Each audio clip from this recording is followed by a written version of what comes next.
All right, y'all. So I'm going to be reacting to Jesse Duplantis. Is that how you say his name? Jesse Duplantis. I never knew who this dude was until like 2 days ago. So I'm not in the loop like that. But I'm going to be reacting to some of his most extreme sermon clips. And just to warn you, before we get into this, because I think some people, especially people who might not be Christians who might be watching this video, don't use this video as a reason for you to not go to church. Because check this out.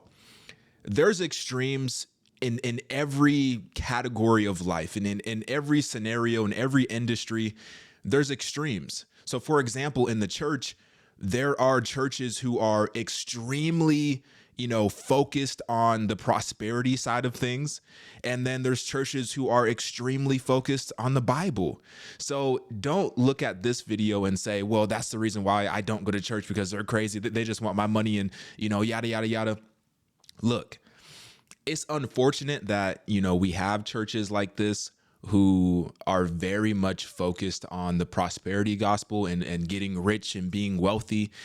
It's unfortunate that we have that, but not every church is like this. All right. So this is like an extreme of what a church is supposed to be. And here, once again, I just learned who this dude was a few days ago. That might shock a lot of y'all, but I'm not in the loop like that. I don't watch like these, super mega celebrity pastors like that. I'm not really in the loop like that. But anyway, I'm going to show you a few clips. These are all from TikTok. So if you're not on TikTok, then you probably haven't seen these, but you probably actually have seen these because these are probably a little bit older clips. But I want to watch them. I want to check them out. So let's get into the first clip. It says, my second house cost $81,000. The money don't. Wait. Hold on. Y'all tripping. Yeah, y'all tripping. Hold on. Let me read the title. Hold on. It says, my second house cost $81,900, and this watch costs more than that. All right, let's get into it. Yeah, I'm hesitating to say, I don't want to say, I'm going to get all kind of crazy, let people fight me. You'll have jewelry cost more in your house. Where? I'm telling you, listen to me. I'm telling you. My first house cost $14,700. I'm giving you a chance to write your check out. $14,700. My second house cost $81,900, and this watch costs more than that.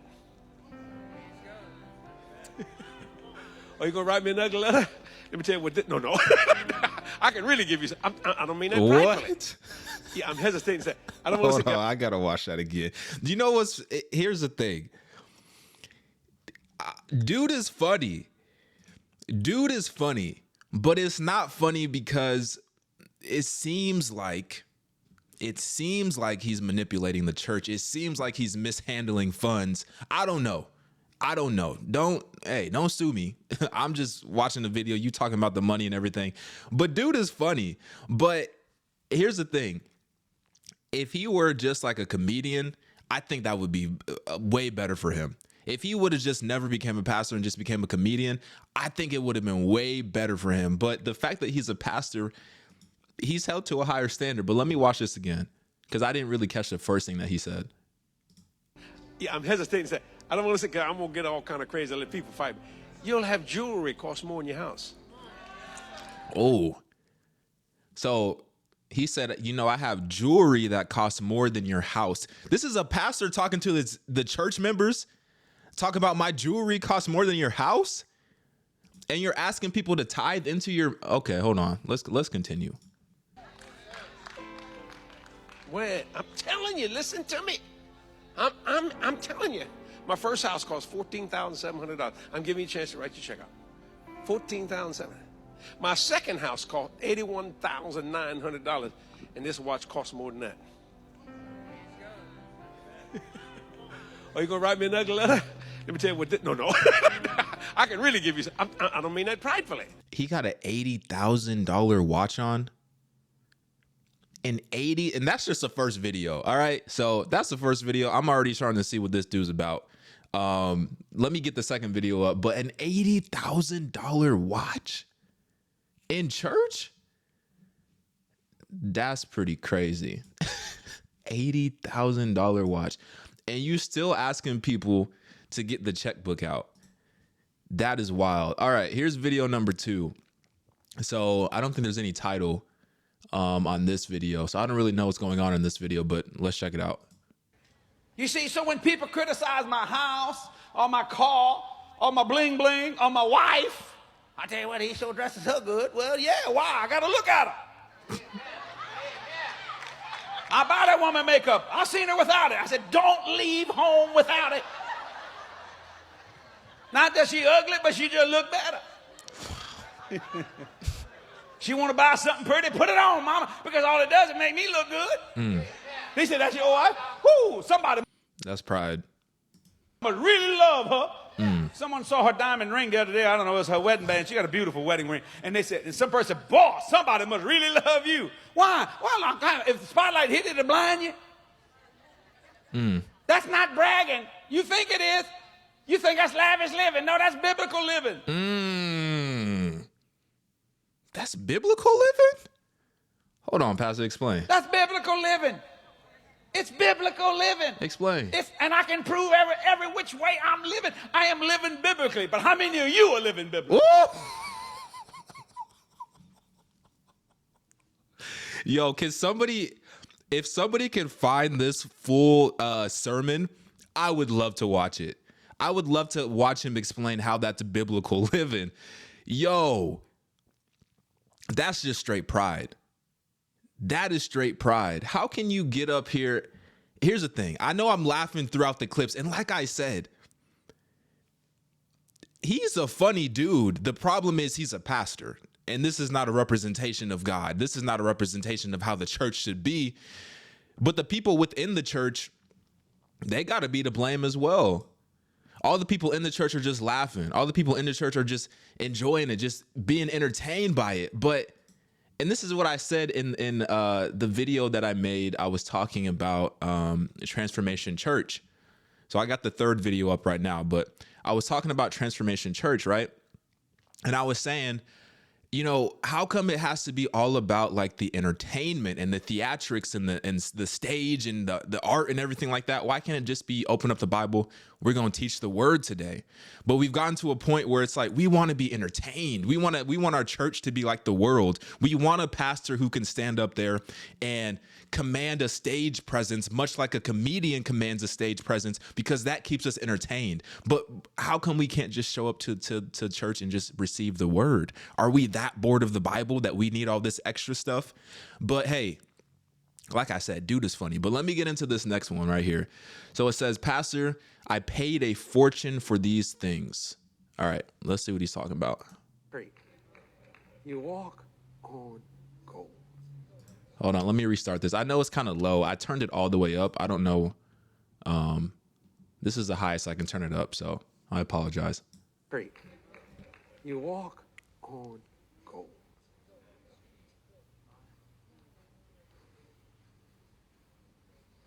It looks like this. See that gold? See on them shoes? Get a shot of this, boys. Get close. Come on, man.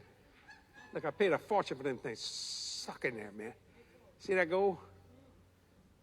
Some of y'all got that in your teeth. Bruh, he over here with Giuseppe shoes on. $1,100 shoes on. Actually, yeah. Well, basically $1,200 shoes on. What is the messages? I guess I have to watch a full sermon now, because obviously it ain't good. Even with these clips that are kind of taken out of context, 'cause I don't know what the message he was preaching is. Regardless, it's not good. But I still want to watch a full sermon to actually see what he's talking about. But all right, just continue. Okay. Gold is very, very expensive. Great. What is he even? So, all right, bro. You're just talking about your shoes. You're talking about you're walking on your shoes. You're walking. I'm shocked that people still support this church. Because at a certain point, it's like, man, you got enough money, it seems like. I mean, how come you need us to support things? I mean, all you're doing is flexing on us. All you're doing is saying how much money you have. And then you still have the audacity to ask us to get our checkbook out. But anyway, the next video, it says, today's offering sponsored by Louis Vuitton. This should be interesting. We went to downtown to eat at Mr. B's the other day, just me and Kathy, and we were just walking around a little bit. She said, let's go over to, I don't know the name of that, Canal Place, that's it, yeah. Went in there, and we looked around, and she was to get some things for some people in our family and stuff like that. And as she was walking out, Kathy, this is amazing to me, she's just walking out like it. Her eye caught something. It was Louis Vuitton. She said, ooh, look at that green purse. Now, I had just bought her that. Is that it? Yeah. We got that. I'm not sure. She needed a, what they call this thing? Briefcase or something for her. She said, I said, okay.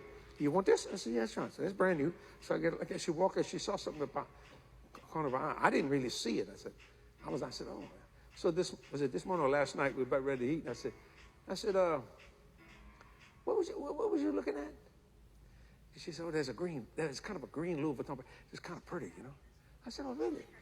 She goes, shows me the picture of it right away. I said, buy it. Oh, Jesse, you already spent. I said, buy it. She didn't go, I'm not worthy. She said, all right. Just buy that, baby. Buy it. How much it costs? I don't know. I don't care. It don't make any difference. What did I just watch? What was that? Okay. I mean, I guess I'm starting to notice a theme here. A lot of flexing, a whole lot of flexing. And by the look of this next clip, I don't think it gets any better. Let's see what he's talking about in this one. The vice president of the bank said, do you know Jesse Duplantis? Steve Allen said, I certainly do. He's my father. Now, Steve's black. And tall.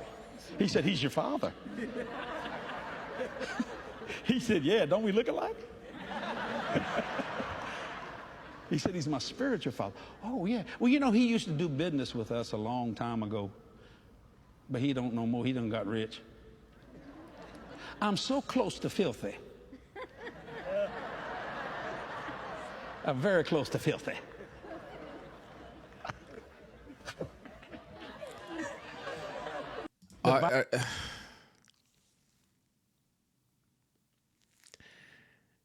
You know, this is a problem. This is a problem when you make a lot of money. It's never enough. It never satisfies you. You're never content. Because if he was content, he wouldn't be talking about how much money he spends, how much money he has. He wouldn't be doing all this boasting. And look, I'm not perfect, but each one of these clips that we've watched, boasting after boasting, pride after pride, just flexing on you. This is how much money I have. This is how poor you are. It just makes me wonder, because we know from a pastor perspective and even from like a teacher perspective, there's a different judgment that God is going to have when it comes to these individuals, because you're supposed to know better. You're a pastor. You're supposed to know better. You're not supposed to be putting your congregation in a situation where you're causing them to stumble, or you're bringing shame upon them, or you're making them feel inferior because they don't have as much money as you have, but you're still pressuring them to support your ministry. When some of these people probably can't even pay their bills. I'm sure a lot of these people are still living paycheck to paycheck. Majority of Americans are living paycheck to paycheck. So this one says, Pastor wonders if LeBron James' Chanel watch would look good on a white man. So this is actually the first clip that I saw of him. So take a listen to what he had to say. I was watching ESPN, and I'm watching LeBron James. And he put his hand up like that, and he had a white watch on. I went, oh, that look good on a black man. Wonder if that look good on a white man. I like that watch. So I got out my room. I went down the Kalakaua Avenue to the Chanel place. You know where it's at. Yeah. Y'all were there. And Jerry and Karen was there. So Kathy calls me. I said, listen, I just watching ESPN and I saw LeBron James. He had a white watch. He said, we sold it to him. I said, you did? Yeah. I said, do you have another one? I want one exactly like that. He said, yes, we do. I said, okay. So Marty, they fit me and they put it on all that kind of stuff. And I like it, you know. So I'm saying, all of a sudden I get a phone call. Kathy said, what are you doing? I said, I'm at the Chanel store. You are at the Chanel store? What are you doing? I said, I saw LeBron James. I got to tell the whole story. I saw LeBron James on ESPN, and he held his arm and he had a white watch. So I decided to buy it. The man sold it to him. So I got one. Just watch. It says this guy, I'm reading a comment. I don't think you can see it. Hold on. Let me see if I can make this bigger. So this comment right here, I'm not sure if you can see it, but it says this guy reads catalogs more than he reads the Bible. I'm thinking that's probably a fact. That's probably a fact. I haven't, well, once again, I'm just looking at clips, but even in all these clips, I haven't heard one reference to the Bible at all. Let me know, should I watch a full sermon of Jesse Duplantis? Let me know in the comments. If so, send me a sermon that I should watch, or I'll just look some up myself, because I want to know how he's tying this together, how he's making this make sense, because it looks crazy. It looks crazy. So this one says, prosperity preacher, I've got a Louis Vuitton underwear. I don't think any pastor should be talking about their underwear. Ever. Ever. I don't want to hear my pastor talk about no underwear in any circumstance or context. Let's see what's going on. But I don't carry a wallet. I carry one of these things. You know, Jerry Savelle taught me to just go Louis Vuitton. I got Louis Vuitton underwear. I got all kinds of stuff. Jerry showed me how to do all that stuff. He Louis Vuitton. When they walk in, they go, Louis here. But it's just a show. It's just a show. It's literally just a show. We got one more clip. I think this might be the best clip too. So I'm gonna pull up this last clip, and this last one might be the best clip. But here's what it is. It's literally just a show. It's just a show. People just come here to be entertained. So now this is the first time I've seen scripture on the screen. And this is 2 Corinthians 9:10. Increase the fruits of your righteousness. That's all right. Let's see how you preach this. It says, one of my chandeliers costs more than most people's houses. All right. Let's see what you're talking about. I'm going to shock you when I say that. Say, some of y'all going to write me an ugly letter. I expect to make money every day, and I do. It's coming to me. It's on me. Don't get mad at me. It ain't my fault. I bet people say, I'll tell you one thing. I don't understand. How can you buy something? Man, one of my chandeliers costs more than most people's house. I got 22 chandeliers in the house. No, Mark's been there many times. Did you hear that? Somebody said, wow. Hold on. Listen. Chandeliers cost more than most people's house. I got 22 chandeliers in the house. No, Mark's been there many times. Mark eat all my ice cream, all kinds of, man. I'm going to shock you when I say that. Say, some of y'all going to write me? I expect to make money every day, and I do. He's funny, but he's supposed to be a pastor. And that's the sad part. You're supposed to be a pastor. You're not supposed to be finessing the congregation. You're not supposed to be misusing ministry funds. And look, don't sue me. Don't sue me. I'm just looking at the video. I'm just talking about it. I ain't making no allegation. I'm just saying it looked kind of crazy. Maybe he does have money independently. Maybe he does have money independently outside of the church. Maybe he has books and, sponsorships and other businesses and other investments. Maybe, and that's fine. It's not a sin to have money. It's not a sin to be rich. But when you start loving money, when it starts to become the primary focus of your majority of your sermons, and when you start to put that above the word of God and above God himself, then that's when it becomes a problem. Because now that love of money, like the Bible says, that the love of the root of all evil is the love of money, or the love of money is the root of all evil. There's evil in that because you're over associating with this currency that is, you can't take it with you. It's just a worldly currency. So what can you do with your money? Well, use it to help people. Don't hoard your money, but use it to help people. Use it to lift people up in the body. Use it to lift people up in general.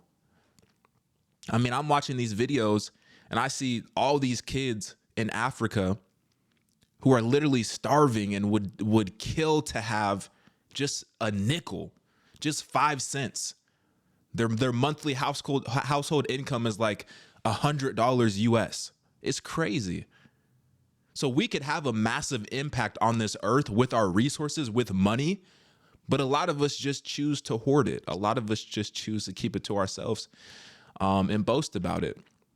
So let me know what you think. Should I watch a full Jesse Duplantis? I don't even know if I'm saying his name right. Like I said, should I watch a full sermon? Should I not? What do you think about this video in the comments? Yeah, man. Wow. That's all I could say. I'm out.